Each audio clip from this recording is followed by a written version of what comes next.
Mr. Speaker, I'd like to begin my general debate speech by congratulating and acknowledging Brett McKenzie.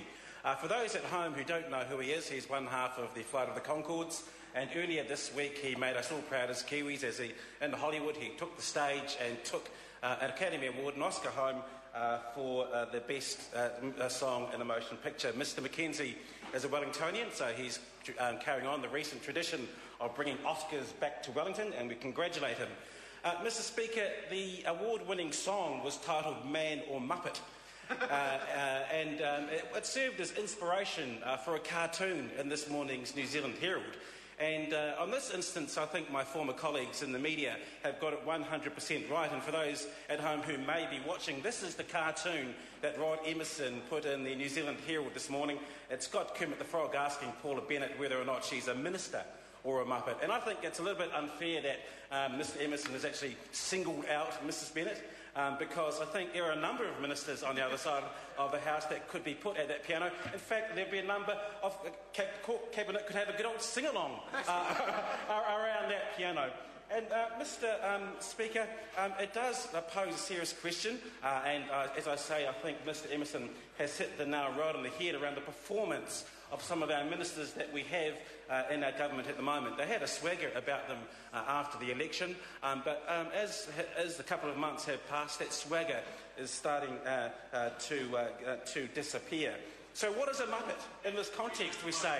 If you go online to the Urban Dictionary, a Muppet is someone who is a person who defies explanation with regard to common sense and logic, exuding an air of confidence that is mutually exclusive to that of their accomplishments or ability.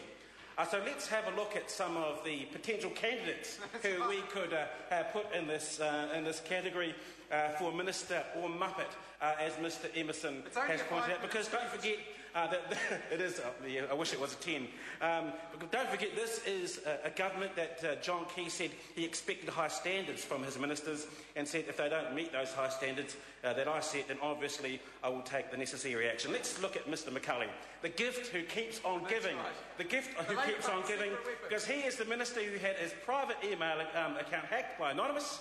And what was in those emails? In those emails was a public revelation that the government is worried about resisting China, and that will cause us as a country severe diplomatic embarrassment as we go forward. And as Mr. Goff has pointed out in his contribution, at a time when NFAT is looking at reducing its staff by 350 jobs, this is also a minister who's presiding over a department that is considering spending almost $1 million of taxpayer money on a pool in our embassy in Tokyo. And this is a minister who John Key is still backing and he has the confidence of. Mr. Speaker, can I move to Maurice Williamson and Jonathan Coleman, because they are the ministers who have a duty under the Overseas Investment Act to ensure that overseas purchases of New Zealand farmland, amongst other things, have to have a substantial and identifiable benefits to New Zealand. But that decision was wrong. And in essence, they got a smackdown from the High Court, told that their decision was wrong, and we're back to square one. Very, very embarrassing for the government. But these are ministers that John Key still says he has confidence in. These are ministers that John Key still has confidence. So again, it's another example of the rhetoric of the government not meeting the reality. Let's look at the evidence of the failure of National since they came into office in 2008. 40,000 fewer jobs under the National government since it came to power. 36,000 jobs promised in the year to March 2012. How many delivered? 10,000.